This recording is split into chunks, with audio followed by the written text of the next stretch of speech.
Assalamualaikum warahmatullahi wabarakatuh. Pada video kali ini kita akan masuk ke bab yang pertama, yaitu mengenai objek IPA dan pengamatannya. Nah, di bagian satu ini kita akan lebih membahas mengenai pengamatan dan pengukuran. Oke, pengamatan. Apa sih pengamatan itu?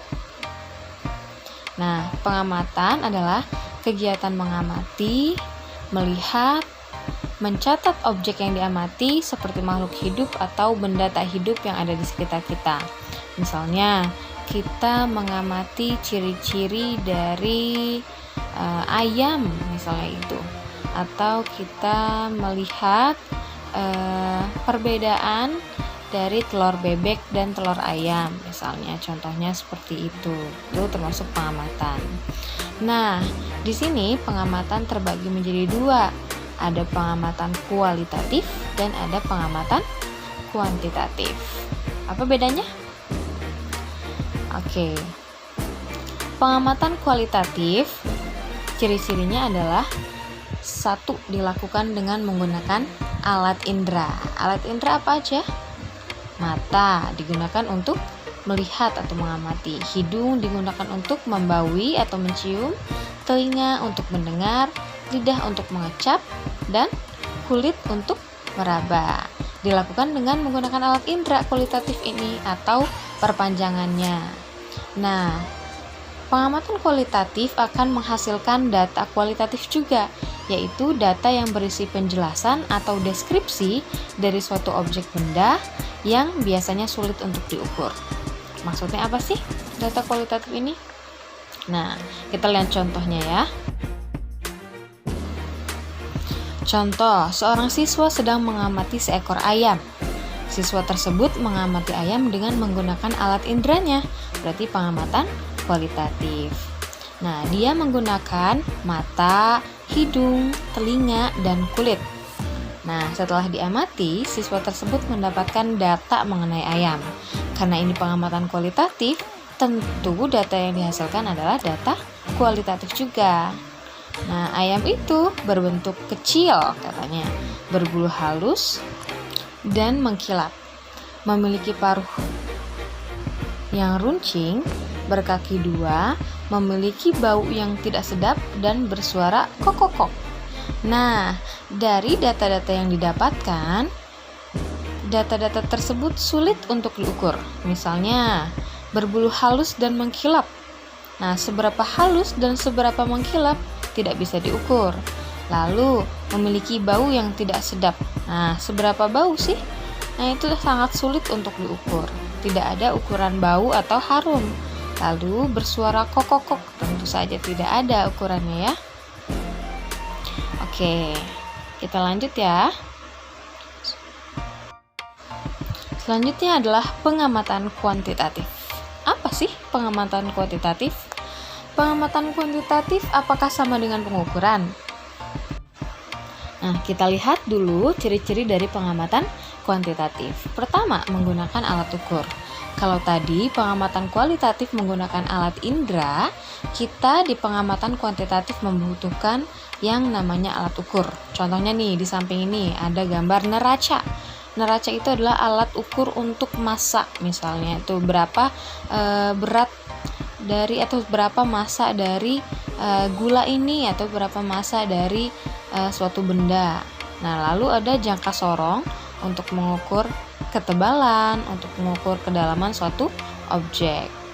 Selanjutnya, mistar atau penggaris biasa dipakai untuk mengukur seberapa panjang sih buku ini, berapa sentimeter, seperti itu. Lalu di situ juga ada termometer. Termometer itu adalah alat ukur untuk mengukur suhu tubuh, suhu ruangan bisa gitu ya.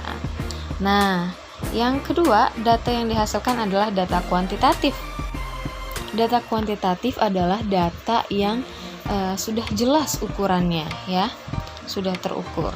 Contohnya, Nina mengukur suhu tubuhnya dengan menggunakan termometer. Setelah diukur, suhu tubuhnya sebesar 37 derajat Celcius. Nah, itu contoh dari pengamatan kuantitatif. Nah, oke, selanjutnya adalah pengukuran. Tadi apakah sama pengukuran dengan pengamatan kuantitatif? Ternyata pengukuran merupakan bagian dari pengamatan, bisa dilihat dari diagram yang ada di video ya. Pengukuran merupakan bagian dari pengamatan, berada di dalam pengamatan ya. Nah, lihat contoh pengukuran, gambar di sampingnya itu ada seorang anak perempuan yang sedang mengukur tinggi badan kakaknya. Ya. Apa sih sebenarnya pengukuran itu? Pengukuran adalah proses membandingkan suatu besaran dengan besaran lainnya sebagai acuan. Nah, segala sesuatu yang dapat diukur dinamakan besaran. Segala sesuatu yang dapat diukur itu namanya besaran. Seperti massa, terus suhu, tinggi badan, itu besaran, bisa diukur. Nah, adapun hal yang tidak dapat diukur adalah bukan besaran. Seperti kecantikan seseorang, kasih sayang orang tua terhadap anaknya, bau, harum, dan lain-lain. Sampai sini sudah mengerti perbedaan dari besaran dan bukan besaran? Nah, kalau belum paham bisa diulang kembali ya videonya. Oke, lanjut. Hasil dari pengukuran. Apa sih hasil dari pengukuran?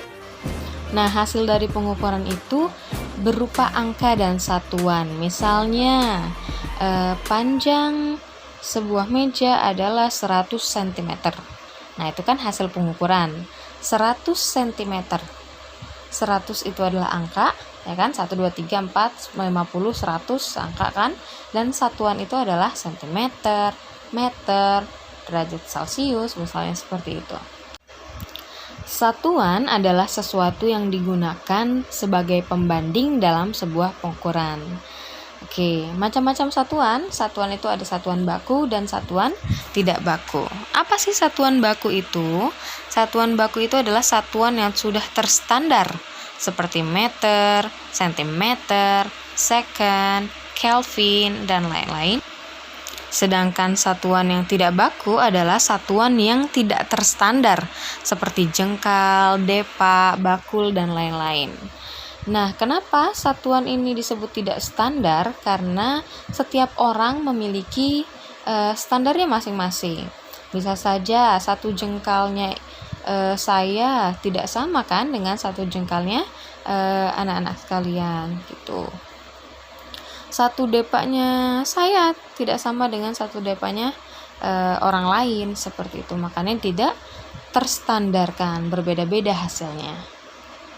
Nah, karena dari situ ditemukan banyak kesulitan untuk menyamakan hasil pengukuran, maka dibuatlah standar, satuan yang standar, yaitu satuan baku tersebut, satuan standar internasional, meter, second, Kelvin, Celcius, centimeter, seperti itu ya.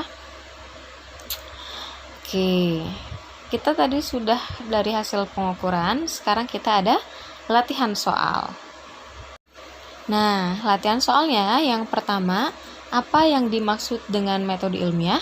Ini jawabannya ada di video yang pertama. Dan nomor 2, apa perbedaan pengamatan kualitatif dan kuantitatif? Kalau masih ingat, boleh langsung dijawab. Tapi kalau masih belum paham, boleh putar lagi videonya, oke?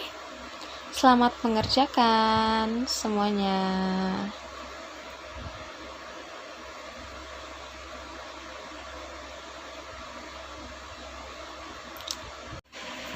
Tetap semangat belajarnya.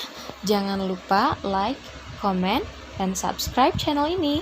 Terima kasih. Assalamualaikum warahmatullahi wabarakatuh. Sampai ketemu di video selanjutnya.